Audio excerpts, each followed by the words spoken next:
boys and girls. Some of you may know me from West Kids. I'm Natalie, and I am so excited that Pastor Todd has asked me to read today's story in our journey to Easter.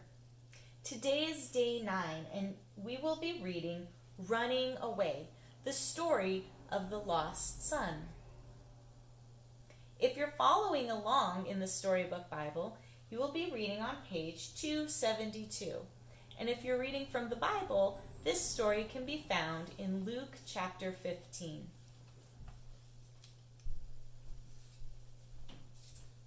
Running Away, the story of the lost son, from Luke 15.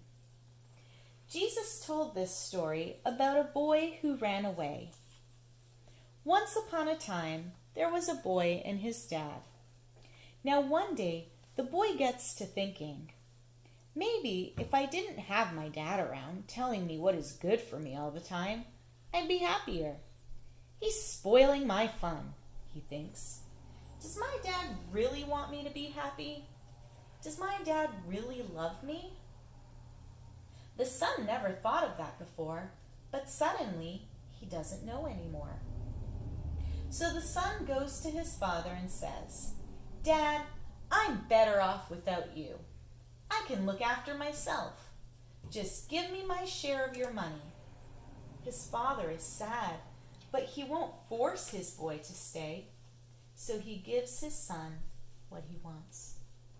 The son takes the money and goes on a long, long journey to a far-off country. And everything is wonderful and perfect for a while.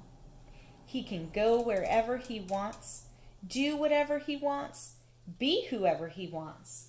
He is the boss, and he's free.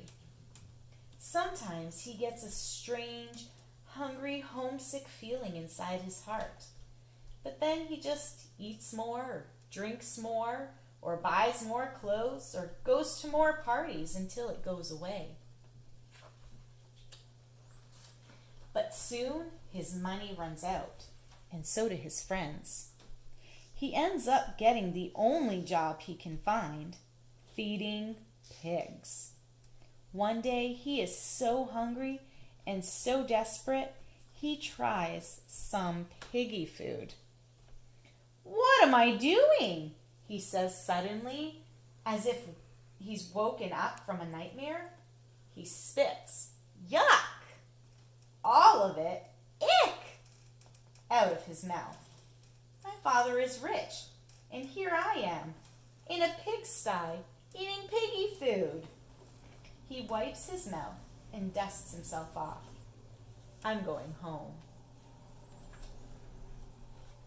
As he starts home, though, he begins to worry.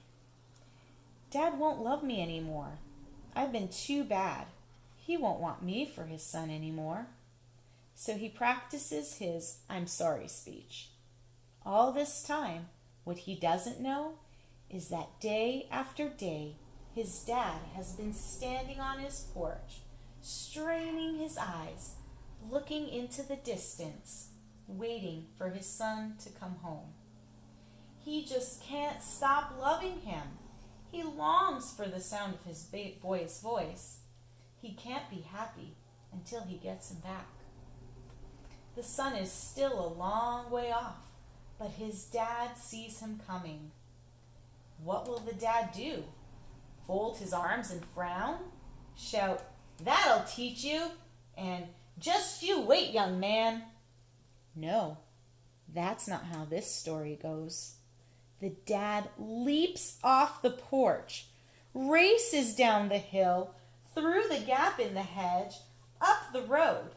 Before his son can even begin his "I'm sorry" speech, his dad runs to him, throws his arms around him, and can't stop kissing him.